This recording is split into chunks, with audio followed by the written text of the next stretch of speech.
박진은 오른쪽 가슴에 패인 화살 자국을 들키고 강감찬에 의해 추포되어 끌려가면서 이제 자신은 곧바로 죽고 마는 건가 두려움에 떨기 시작했고 겨우 이러한 죽음을 마주하려고 충주에 있는 전 재산을 팔아서 개경성 재건을 도운 것이 아니었다며 자기 잘못을 반성하기는커녕 전 재산을 잃고 죽음을 맞이하게 된 것에 억울하고 분한 마음만 가득 찼습니다.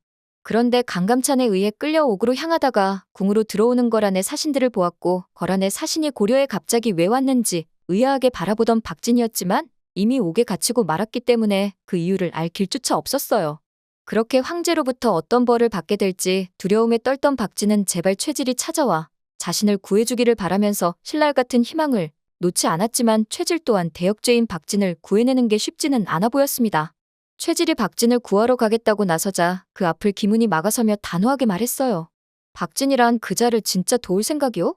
박진 그자는 황제 폐하를 시해하려던 대역죄인일 뿐만 아니라 우리 무관들에게도 술과 고기를 대접하겠다며 접근해서 그동안 자기 뜻대로 우리를 움직여온 극악무도한 자란 걸 어찌 모르시오. 우리가 반란을 일으키게 된 것도 따지고 보면 그 박진의 새치혀 때문인 것을 상장군은 아직까지도 모르고 있는 것이오? 아니면 모른 척하는 것이오? 지금 문관들뿐만 아니라 고려의 백성들까지도 우리 무관들이 충주의 호족에 불과한 저 박진이란 자에게 노란하고 있다고 손가락질을 하고 있는 걸 정녕 모르시오. 상장군, 어쩌면 이번 기회가 바로 우리가 피를 묻히지 않고 박진을 없애버릴 수 있는 절호의 기회여. 그러니 상장군은 그냥 모른 척 하시면서 최질이 참수당하는 것을 지켜만 보도록 하시오. 기문은 그동안 최질이 무슨 짓을 하든 거친 성격 때문에 막 나가는 행동을 할 뿐 본심은 착한 사람이라고 여기면서 그의 행동을 적극적으로 반대하지 않았지만 박진을 구하겠다고 나서는 이번 행동만큼은 무조건적으로 막을 수밖에 없었죠.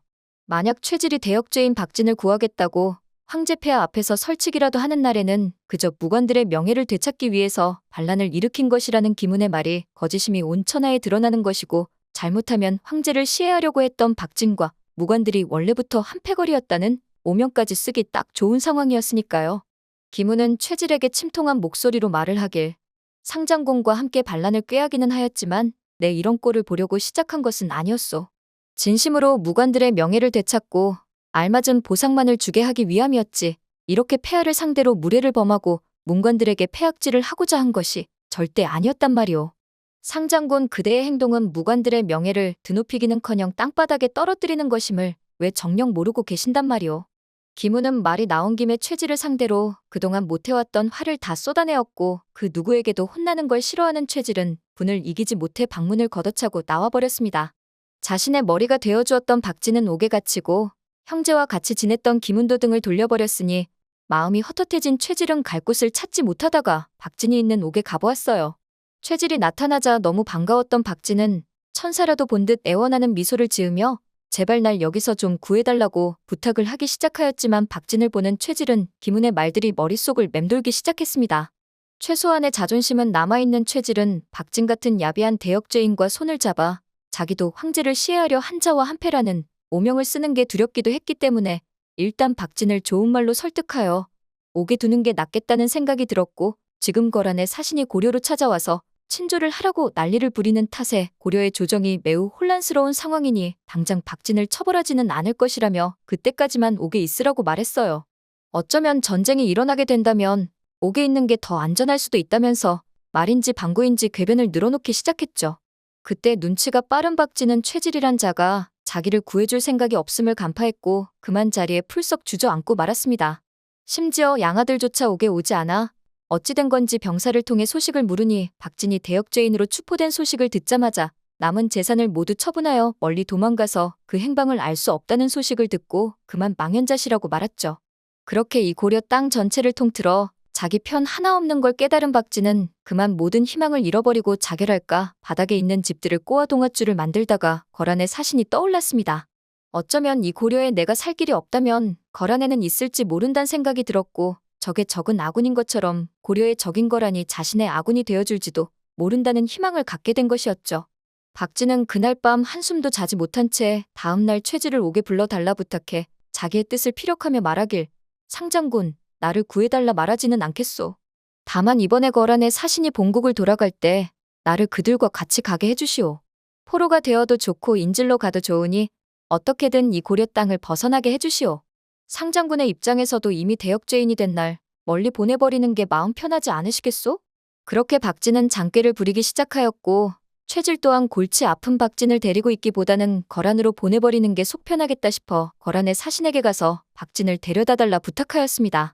그러자 거란의 사신이 내가 왜 그 부탁을 들어줘야 하는지 이유를 말하라 하였고 최질은 자신이 고려의 황제 현종을 겁박해 친조를 가게끔 만들어 놓을 터이니 이 조건으로 박진을 데려가는 게 어떻겠냐고 거란의 사신에게 제안을 했어요. 최질은 자기가 현종을 겁박해서 거란의 친조를 보낸 것이 거란 황제에게 알려지면 나쁠 것이 없다고 생각하였기 때문에 거란의 사신에게 자신이 최질이라 밝히며 오늘 자정 안으로 반드시 황제 현종으로부터 친조 약속을 받아내겠다 호언장담했고 현종이 있는 정전으로 쳐들어가서 당장 친조를 가라며 겁박하고 문관들에게 폭력을 휘둘러가면서 결국 약속을 받아내고야 말았습니다. 이 소식을 들은 거란의 사신은 최질이란 자가 또라이라 생각하였지만 어쨌거나 약속은 약속이었기 때문에 찝찝한 마음으로 박진을 데리고 거란으로 돌아갈 수밖에 없었고 박진은 모든 것이 자기 뜻대로 되자 기분이 상당히 좋아졌어요. 어차피 고려에 있었으면 황제를 시해하려 했다는 대역죄를 받고 죽을 목숨이지만 거란에서는 최소한 처형을 당할 일은 없었고 잘하면 하공진이 벼슬을 받았던 것처럼 자신 또한 벼슬을 받을 가능성도 있었으니까요. 그렇게 거란에 도착한 박진은 사신에게 부탁해 야율용서에게 인사 한 번만 하게 해달라 했죠. 거란의 사신은 야율용서에게 박진을 소개하며 고려의 황제를 시해하려 했던 자로 고려에 대해 악감정을 갖고 있기 때문에 이 자를 데리고 있으면 전쟁을 준비할 때 많은 도움이 될 것이라고 소개했고 박진 또한 최선을 다해 거란을 돕겠다 했어요. 그러자 야율용서는 헛웃음을 지으며 말하길 내 이놈.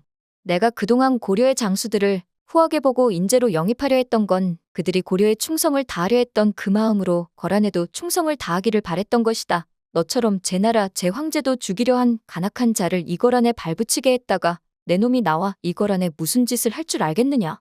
도대체 나를 얼마나 미련한 황제로 보았으면 감히 내 앞에 와서 이딴 제안을 하는 것이냐. 야율용서는 박진을 보자 토가 나온다는 듯 불편한 심기를 한껏 드러내더니 이 자를 참수하고 간을 꺼내오라 명을 내렸고 박진은 군사들에게 끌려가 산채로 간이 꺼내지는 고통을 느끼면서 아주 끔찍한 죽음을 맞이하게 되었습니다. 하공진처럼 고려에 충성을 다한 충신이 끔찍한 죽음을 맞는 것을 보며 안타까웠는데 어쩌면 현종을 죽이려 하고 고려를 어지럽힌 박진은 더 끔찍한 죽음을 맞아 자신의 업보를 치룰지도 모르겠습니다. 오늘 영상 재밌으셨다면 구독과 좋아요 부탁드려요.